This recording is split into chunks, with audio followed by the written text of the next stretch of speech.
اتهمت النيابة العامة المحكوم عليه حجاج محمد عادل السعدي خطف المجني عليها البالغة من العمر 6 سنوات عن طريق القوة بقصد هتك عرضها. أصدرت محكمة الجنايات حكما حضوريا بمعاقبة المتهم حجاج محمد عادل السعدي بالإعدام شنقا. هذا الشخص اللي امامكم بالصورة مصري، بس سوى شغلة خلت كل المصريين ما يعترفون به. الشخصية هاي ارعبت دولة الكويت بوقتها، واخذ اغرب حكم بتاريخ الكويت لحد يومنا هذا.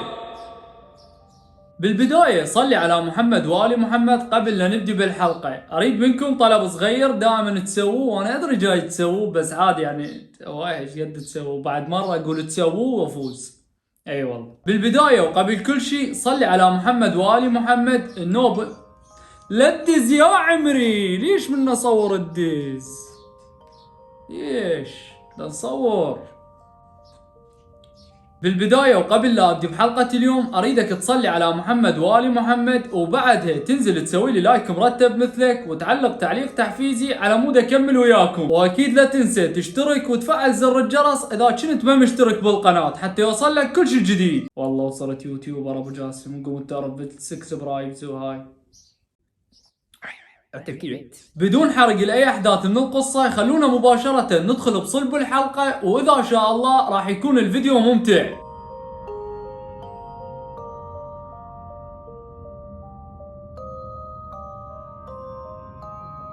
بسنة 2006 بالكويت وتحديدا بمنطقة هناك اسمها حولي، اجى بلاغ للشرطة الكويتية من اغرب البلاغات اللي اجتهم. والبلاغ اللي اجى للشرطة الطفل اسمه محمد صلاح صارت وياه شغلات كلش مو حلوة ولا اخلاقية. مباشرة الشرطة الكويتية جابت محمد وبدأوا يستجوبوه. احكي لنا شنو اللي صار وياه. محمد قال لهم نزلت من البيت المغرب على مود اروح للاسواق في سبيل اجيب غراض الاهلي للبيت لان كانوا محتاجيهم. وقال لهم انا وكنت رايح للاسواق على مود اجيب غراض للبيت، فجأة شفت شخص كان محتاج مساعدة وقال لي انا هاي الجنطة ثقيلة علي واريدك تساعدني نوديها للبيت. محمد وافق انه هو يساعده وقال له انت بس تعطيني عنوانك وانا راح اوصل لك الجنطة للبيت. وبالفعل انطال عنوان وراح وياه لحد باب البيت. واول ما وصلوا للعنوان هذا الشخص قال له لمحمد اريدك تصعد وياي الجنطة لان ما اقدر اشيلها. فمحمد بكل حسن نية وافق وقال له انا راح اصعدها وياك. واول ما محمد بدا يصعد للعمارة اللي ساكن بها هذا الشخص مباشرة هذا الشخص طلع عليه سكينة وقال له لمحمد يلا، قال له يلا اريدك تصعد وياي للسطح وانت ساكت، واذا سمعت منك اي صوت او اي نفس فانا راح اخذ راسه. محمد عمره صغير وخاف من هذا الشخص ومباشرة صعد وياه للسطح، وهذا الشخص تعدى على محمد بكل وحشية. بعد ما خلص قال له لمحمد اريدك تظل بالسطح لمدة ساعة وورا ما اروح اني انت تطلع وراي، واذا نزلت مباشرة فانا راح اذبحك.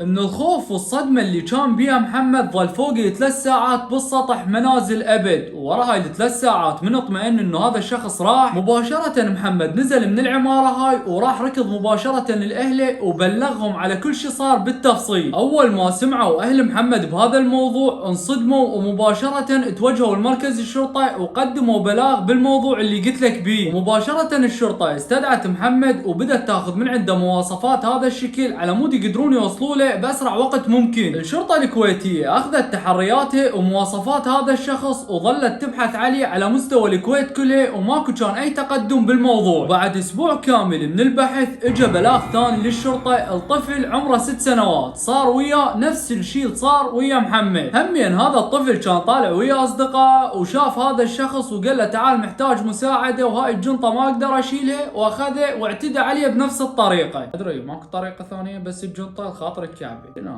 صدق كذي. وبعد ايام قليله من البلاغ اللي اجاهم اجى بلاغ ثالث للشرطه على نفس الموضوع، صار ويا بنيه همين طفله، ولكن هاي المره الطريقه تختلف. اخذ الطفله للاسواق اشترى لها، وبعد ما اشترى لها اخذها لنفس المكان اعتدى عليها بطريقه كلش مرعبه. وبعد ما اعتدى عليها كتلها خلاص وقطعها لقطع كلش صغار وعباها بقواني وشمرها بالنفايات اجلكم الله. وزيد على هاي الاجزاء اللي بقت من الطفله مثل الراس والاطراف حرقهن وسواهن فحم. بعد البلاغات ذني اللي قلت لك بيهن هسه، بدا البلاغات يكثرن للشرطة بصورة مو طبيعية، ووصلت ما يقارب ال40 بلاغ. الموضوع صار كلش صعب وعبر عن حده، وبوقتها ارعب اهالي الكويت كلها. وتخيلوا وصلت مرحلة لاهالي الكويت انه اطفالهم قاموا ما يخلوهم يطلعون بالشارع يلعبون بسبب هذا الشخص. وكل هذا الوقت كانت الشرطة الكويتية جاي تشتغل وتبحث بصورة دائمية، لحد ما بيوم من الايام اكتشفت الشرطة شغلة. اكتشفوا انه ورا كل هذا شخص واحد بس، مو عصابة مثل ما كانوا متصورين، لان بالبداية كانوا عبالهم انه اللي جاي يسووه عصابة مو شخص واحد، لان هم من اول بلاغ سمعوه من محمد عبالهم طفل صغير وكل شيء ما يفتهم، وعبالهم ورا كل هذا عبارة عن عصابة، ما يدرون انه هذا شخص واحد. واكيد ما ننسى الشرطة تبحث وتشتغل منه، وهذا يسوي شغلات وتجي بلاغات للشرطة بصورة مستمرة. الشرطة الكويتية بوقتها طلقت على هذا الشخص لقب وحش حولي. المعمل الجنائي قرروا انه يجمعون كل الاطفال ذول اللي صارت وياهم هاي الحادثة، وياخذون من عندهم مواصفات هذا الشخص على مود يرسموه، والشرطة ياخذون المواصفات ويرسموه في سبيل يوصلون الصورة تقريبية لهذا المجرم، على مود انه هم يقبضون عليه باسرع وقت ممكن. تعال نسمع انا وانت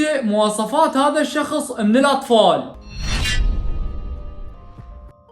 الاطفال قالوا جسمه رياضي وضخم شويه، وقالوا بشرته سمراء وشعره كلش قصير وممكن كلش يكون مصري الجنسيه. وبالفعل رسموا هاي المواصفات اللي اخذوها من الاطفال وطلعوا له صوره ونشروها بكل مكان بالكويت، وقالوا اي واحد يشوف هذا الشخص باي مكان او اي شخص يشبه مباشره بلغ الشرطه واحنا راح نجي ونقبض عليه فورا. ذاك الوقت الشرطه كانوا يقبضون على ناس كلش هواي بسبب البلاغات اللي تجيهم على اشخاص، ولكن كل الاشخاص كانوا يطلعون بسبب قلة الادلة. وعدت ايام قليلة وماكو كان اي شيء جديد بالموضوع، لحد ما بيوم من الايام صار موقف خلى الشرطة الكويتية تتقدم بالموضوع بصورة مو طبيعية. تتذكرون الطفل محمد اللي قلنا عليه بالبداية اللي كان اول بلاغ اجى للشرطة الكويتية؟ محمد هذا عنده اخ اكبر من عنده، فاخو محمد بيوم من الايام كان ماشي بالشارع، وهو كان ماشي بهذا الشارع فجأة شاف شخص صورة طبق الاصل من الرسم التوضيحي اللي كانوا ناشرين، وهذا الشخص كان لازم طفل من ايده بقوة، وهذا الطفل كان يبكي. فاخو محمد مباشرة راح لهذا الشخص وسأله، قال له هذا الطفل ليش جاي يبكي بايده؟ فرد عليه هذا الشخص بلهجة مصرية وقال له مفيش.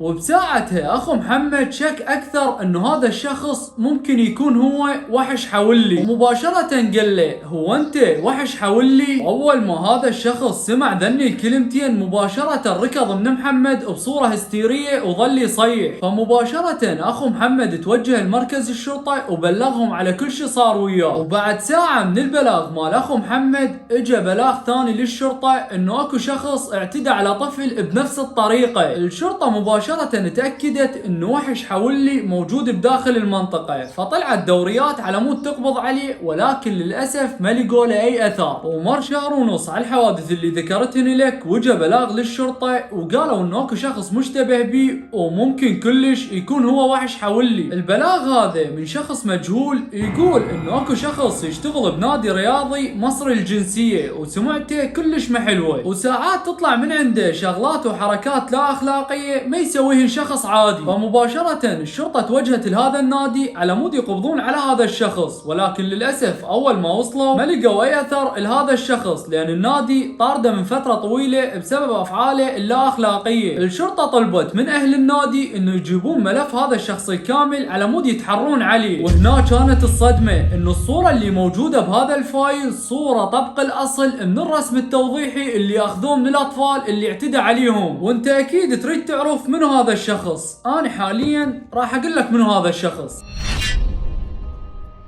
حجاج السعدي، شخص مصري الجنسية، سافر للكويت قبل فترة وظل ساكن هناك ببيت عمه. الشرطة مباشرة توجهت لبيت عمه في سبيل يقبضون عليه. أول ما وصلوا الشرطة لقوا إنه حجاج السعدي لام ملابسه وكل غراضه وحاطهن بجنطة ومتوجه مباشرة للمطار على مود يركب أي طيارة كانت متوجهة لمصر على مود يخلص من القضايا اللي موجودة عليه بالكويت. وفورا الشرطة اتصلوا بأمن المطار وبلغوهم بكل شيء، وقبل لا تطير الطيارة المدايرة فورا الشرطة الكويتية قبضوا على حجاج السعدي ومباشرة توجهوا به لمركز الشرطة، وكان طول الطريق ينكر ومبين عليه انه هو مختل عقليا. وتخيل وياي من ضغطوا عليه بالكلام وظلوا يصيحون عليه مباشرة اعترف بكل شيء وظل يبكي، ووصلت بمرحلة انه هو ما يتذكر عدد الضحايا اللي اعتدى عليهم. انت متخيل ما يتذكر عدد ضحاياه؟ لذلك بوقتها انحكم على حجاج السعدي باغرب حكم اجى بتاريخ الكويت كله. انحكم على حجاج السعدي ب5 احكام اعدام شنقا حتى الموت، وزيد على هاي 3 احكام بالسجن المؤبد مع الاعمال الشاقة. وبسنة 2013 ترحل حجاج السعدي لساحات الاعدام في سبيل يتنفذ به حكم القصاص، وبالفعل تنفذ حكم الاعدام حجاج السعدي وانذاع بالتلفزيون، وكان حكمه بميدان عام، يعني الناس متجمهرة داير مدايره، واهالي الضحايا كانوا يباعون عليه وفرحانين بحكمه.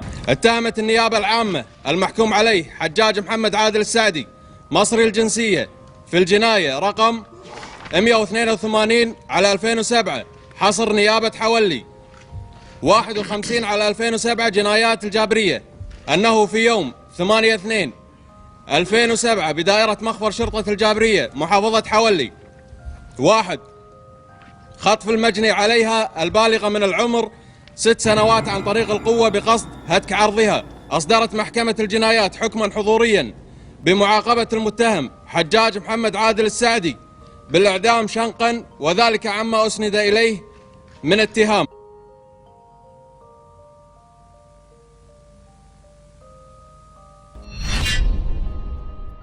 واللي هنا وصلنا لنهاية الحلقة. أنا كنت وياكم أخوكم محمد باسم مؤسس هاي القناة ومقدمها، وانتظروني بالحلقة القادمة.